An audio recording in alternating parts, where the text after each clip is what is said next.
The mitzvah of Nichum Aveilim is part of the general mitzvah of Gemilus Chasodim, as the Rambam writes in the 14th parak of Hilchos Avel.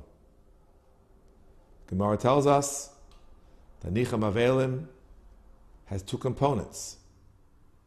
It is Kvod HaChayim and Kvod HaMesim. Therefore, when one performs the mitzvah of Nichum Aveilim, he has to have both components in mind. To help the bereaved confront their loss, understand it, to help alleviate their suffering, their pain, their anguish, on the one hand. At the same time, as the Chazal have explained, when a person's Nechamah ascends on high and is separated from the guf, from the body, there's a measure of avelus that the Nechamah feels for the loss of the guf. And for this reason, it's critical when a person comes to perform the mitzvah of Nichum Aveilim, he do his best to achieve both of these ends. The Gemara describes various situations of Nichum Aveilim, what was said, how it was taken. The Rabbi writes, no bracha is made on Nichum Aveilim because one never knows whether he will be successful. If the person is not, quote, mekabel tanchumin, the mitzvah has not been fulfilled properly.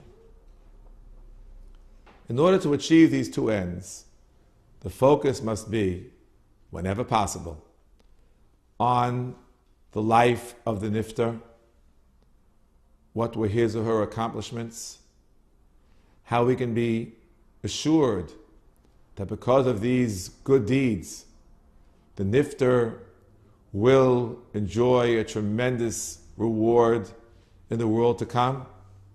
The very essence of Nichum Aveilim is our reaffirmation of our belief in Hash'aras HaNefesh, the immortality of the soul. This is what enables us to get past the initial grief of the loss of a loved one. The Ramban writes in Parshas Re'eh on the Pasuk, Bonim atem l'Hashem Elokeichem, lo sisgodedu, lo sasimu korcha b'nechem l'meis. We're not to be as the non-Jews do. When someone dies, they are disconsolate. There's no consoling them. Because from their vantage point, when the person dies, he falls off a cliff, his existence is no longer, and therefore there's a terrible mourning and sadness. We believe, in direct contrast, when the person passes away, the Nechamah ascends to a higher and better and more peaceful world. And therefore we're not permitted to scratch ourselves as the nations would do, because this would indicate a lack of this fundamental belief. Asks the Ramban, why then does the Gemara allow, and even require, Shlosha Yamim Lebchi, as the Gemara tells us in Masechta Moed Katan, and Meshiva Lemisbeit, to eulogize?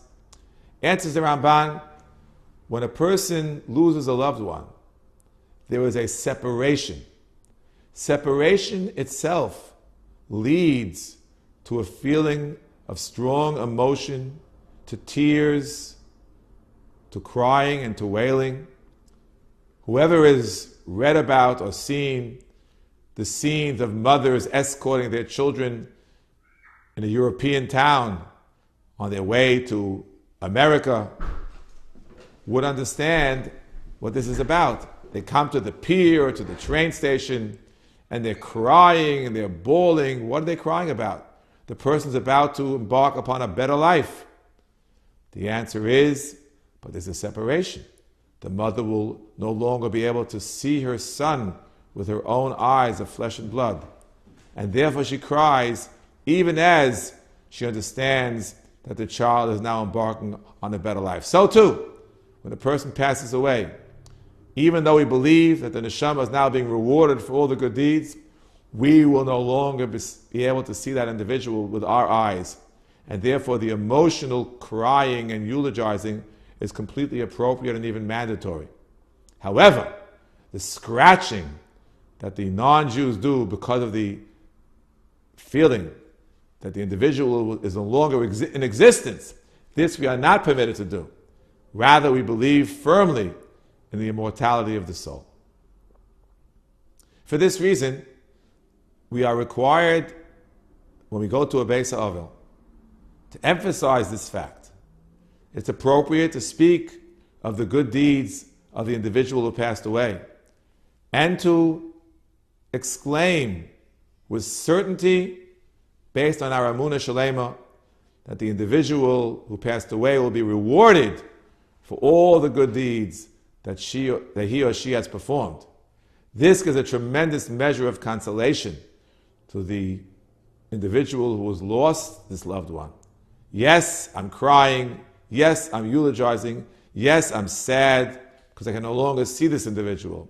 But I'm consoled by the fact that I have this certainty that the individual is being rewarded for all the good deeds. So these are the themes that are most appropriate for Nichum Aveilim. Unfortunately, we often find that a person comes to a Beis HaAvel and there's complete absence of these themes. People are talking about all kinds of extraneous matters. Perhaps they feel they should try to distract the Avel from his Avelus so he won't feel so sad. That's a mistake. An Avel may not be Masiach Das from his Avelus. He's supposed to realize with the situation that he's in. But despite that fact, he's supposed to be consoled by the understanding that the Nechamah is being rewarded for all the good deeds that the person performed in this world. Trying to distract the Avel and to involve oneself in idle chatter, sometimes even prohibited chatter, in an attempt to fulfill the mitzvah of Nichum Aveilim is not appropriate. As I said before, unfortunately, when one goes to a Beis HaAvel, there's very often all kinds of totally irrelevant conversation. And when a person walks in, that person should try, whenever possible, to channel the conversation in the right direction. It's not always possible. One has to know one's limitations. But whenever it's possible to ask, so where was your father born? Where did he grow up? These kinds of questions which are often completely ignored, even in a lengthy sitting in a Beis HaAvel. It's really a shame. People want to fulfill the mitzvah properly, and they certainly do fulfill the mitzvah partially, just by coming and giving the covered to the Avel, that the Avel feels better that the person came to visit. And even the Nifter presumably feels better because the person came to visit. But the preferred method of fulfilling the mitzvah of Nichum Aveilim, as I mentioned before, is not to become involved in distractions, certainly not in idle or even prohibited speech, but rather to focus on the individual, what the great accomplishments were, what kind of family was left, which always gives consolation, and the great reward that the individual will undoubtedly experience in the Olam Haba. This is the preferred and the ideal way to fulfill Nichum Aveilim. Ideally, a person should share, should be nosei b'olam chavero, midina de Gemara, by the strict Gemara, Moed Kotten Chav Chesed Beis. Not only does the Avel sit on the floor, but so does the Menachem sit on the floor. As it says in Iyov, Vayeshvu ito la'aretz. Nowadays we don't do it for various reasons. But an individual should demonstrate some measure of participation in the sadness of the Avel. The poskim talk about the halachic aspects.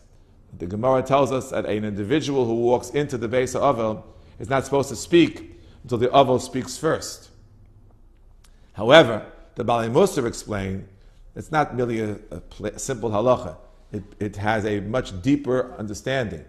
If a person walks in and just starts talking, it indicates that he doesn't really feel the pain of the Avel.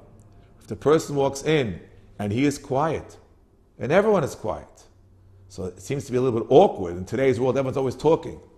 But the Gemara tells us that the ideal reward for a Beis HaAvel is shtikusa. A person should be quiet. a person is quiet, this is the greatest measure of Nichum Aveilim, because the Avel understands that the Menachem participates in his sorrow. And that's why the Menachem should not say anything until the Avel speaks first, to demonstrate that he too experiences a measure of sadness. In this way, we can try our best to fulfill the mitzvah of Nichum Aveilim properly, which is such an important mitzvah of Gemilas Chasadim, both with the Chaim and with the Mason. And hopefully, as we say, whenever we come to a Beis Oval with the traditional conclusion of Hamalkah Menachem Eschem, Pesach Sha'avetzim V'Yerushalayim, which means that just as an individual is in Avelis, so all of Israel is in Avelis because of the Churban HaMikdash. We hope and pray for that time, that indeed every individual will be consoled, and Klal Yisrael will be consoled, when Tzion Yerushalayim will be consoled, when the Mashiach will come, and the Beis HaMikdash will be rebuilt. B'mheira v'yameinu amen.